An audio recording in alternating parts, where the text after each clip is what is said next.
Like a Hellcat. जय हिंद दोस्तों। तो कैसे हैं आप सब लोग। Welcome back to my channel step toward success. Your next topic is प्रस्तावना। भारतीय राज्य व्यवस्था। टॉपिक प्रस्तावना, कक्षा 9। ये बहुत इम्पोर्टेंट टॉपिक है, तो इसे ध्यान से देखिएगा। आगे बढ़ते हैं हम लोग। चैनल को सब्सक्राइब करना मत भूलिएगा, बेल आइकन को प्रेस करना मत भूलिएगा, ऑल की नोटिफिकेशन ऑन करना मत भूलिएगा, वीडियो को लाइक करना मत भूलिएगा, शेयर करना मत भूलिएगा, कमेंट करना जरूर मत भूलिएगा।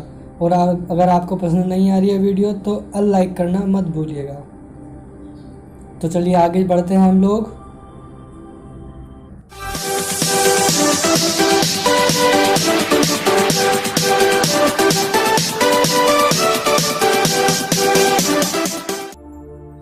सबसे पहले यही ज़रूरी है जानना कि प्रस्तावना होती क्या है। तो प्रस्तावना की परिभाषा किसी दस्तावेज की उद्देशिका या प्रस्तावना उस दस्तावेज के आरंभ में अभिव्यक्त यह वह कथन है जो दस्तावेज के उद्देश्यों एवं उसमें अंतर्निहित दर्शन को प्रस्तुत करता है।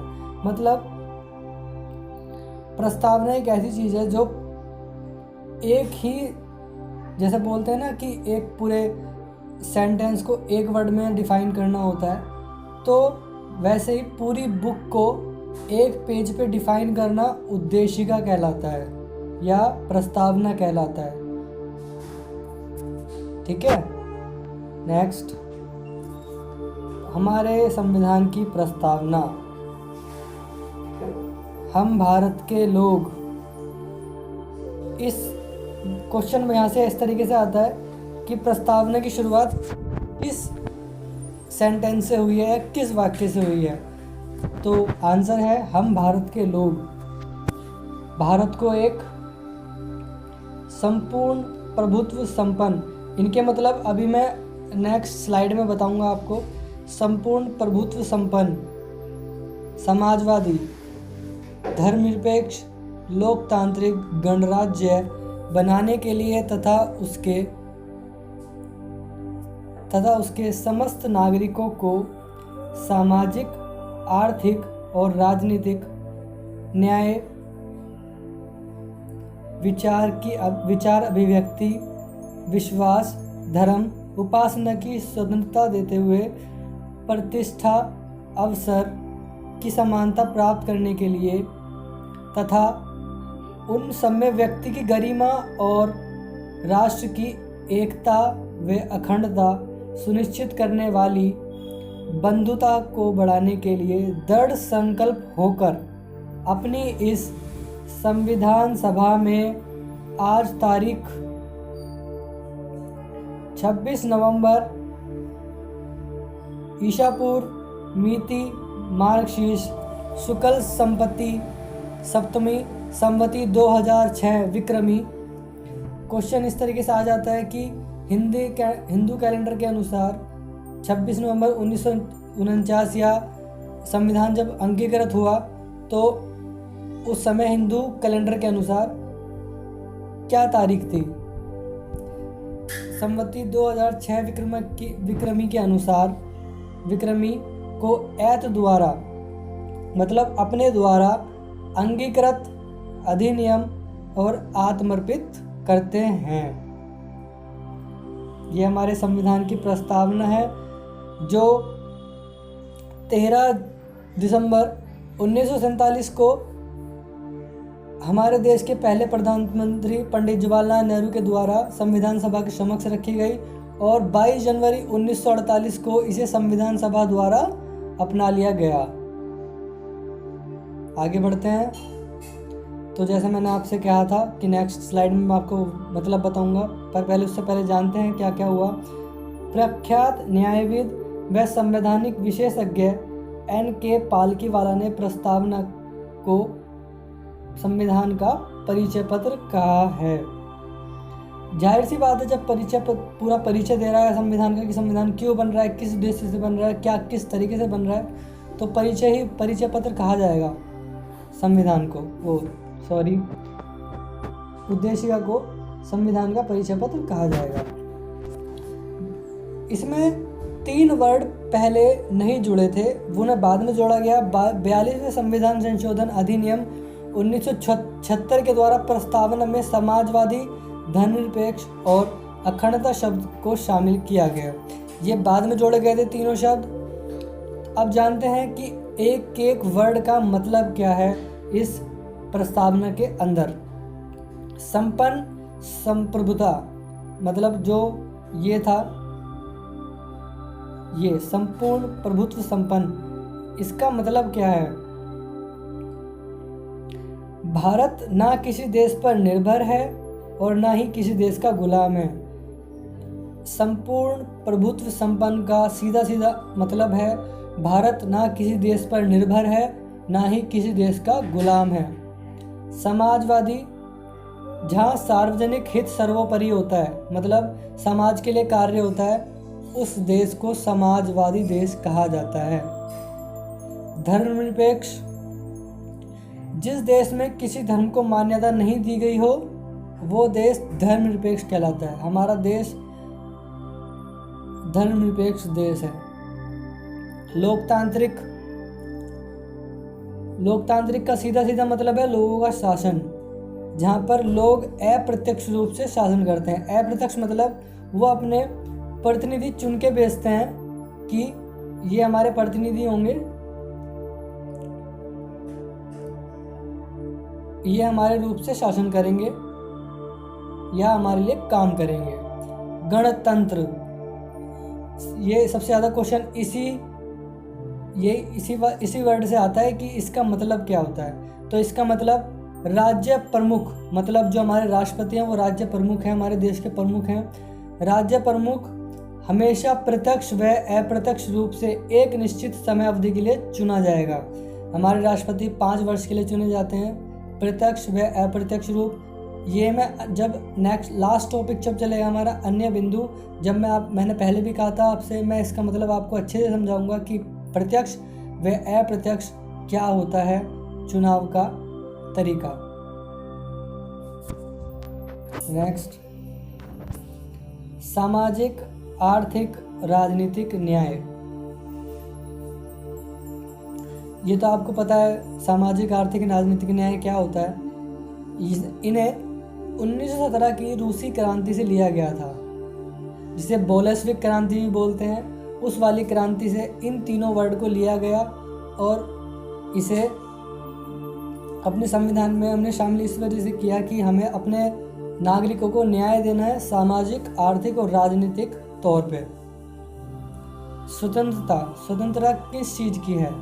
आस्था की, विचारों की, अभिव्यक्ति की, विश्वास की और पूजा की। इन्हें 1784-1799 की फ्रांस क्रांति से लिया गया था। फ्रांस में क्रांति हुई थी 1784 से 1799 के बीच में, उसे फ्रांस क्रांति कहा जाता है। उसमें उस क्रांति से कुछ शब्दों को अपने संविधान के अंदर हमने लिया, जिन्हें स्वतंत्रता कहा जाएगा।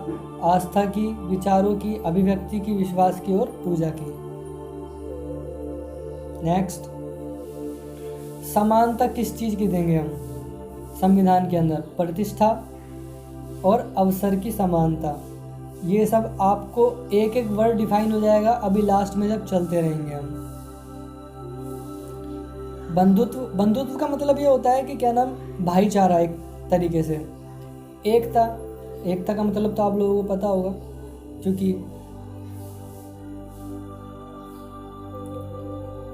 एकता ऐसे होता है कि क्या नाम, बिल्कुल भाईचारे की तरह से रहना। अखंडता, ये भी उसी इन दोनों शब्दों का ही एक मिक्सचर है, ठीक है। फिर कुछ टाइम बाद किसी ने प्रस्तावना के ऊपर केस कर दिया, याचिका डाली कि प्रस्तावना संविधान का भाग है या नहीं है। तो इसमें बहुत सारे नहीं, मतलब 3 निर्णय दिए सुप्रीम कोर्ट ने अलग अलग टाइम पे। वो निर्णय क्या थे सुनिए। बेरुबारी संघ मामला 1960 में ये याचिका दायर की गई उच्चतम न्यायालय में और पूछा गया कि उच्चतम न्यायालय से कि प्रस्तावना संविधान का भाग है या नहीं है। तो उच्चतम न्यायालय ने साफ साफ कहा कि प्रस्तावना संविधान का भाग नहीं है। यहाँ से क्वेश्चन सीधा सीधा बनता है, किस मामले में उच्चतम न्यायालय ने कहा कि प्रस्तावना संविधान का भाग नहीं है, या बेरुबारी संघ मामला कब हुआ, या किस मामले में उच्चतम न्यायालय ने कहा कि प्रस्तावना संविधान का भाग नहीं है। फिर अपने ही निर्णय को उच्चतम न्यायालय ने पलट दिया 13 साल बाद। केशवानंद भारती मामला 1973 में उच्चतम न्यायालय ने कहा कि प्रस्तावना संविधान का भाग है। तो अब उच्चतम न्यायालय ने अपना निर्णय पलट दिया 13 साल बाद और कहा कि प्रस्तावना संविधान का भाग है।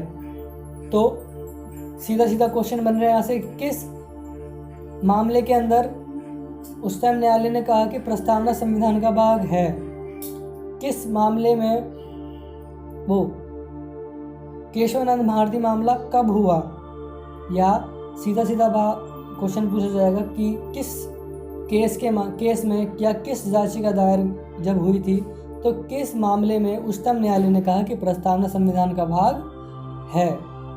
फिर एक मामला और हुआ LIC मामला 1995 में